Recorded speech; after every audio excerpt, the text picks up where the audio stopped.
እየሞከርኩኝ ነው የምትለዋ ይህች ቃል ዝም ብላ ከአፍ የምትወጣ ንግግር ብቻ ፈጽሞ አይደለችም።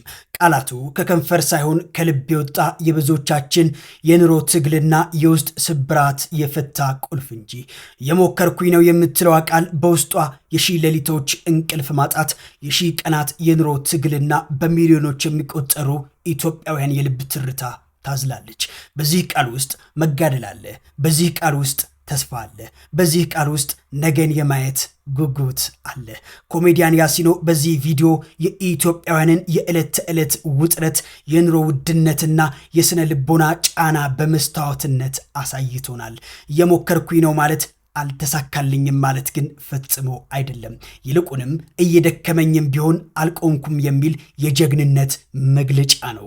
ቪዲዮው የብዙዎቻችን ልብ የነካው ሁላችንም በፈገግታችን ጀርባ የደበቅነው ጭንቀትና የመትረፍ ትግላችን አውጥቶ ስለዘመረው ነው።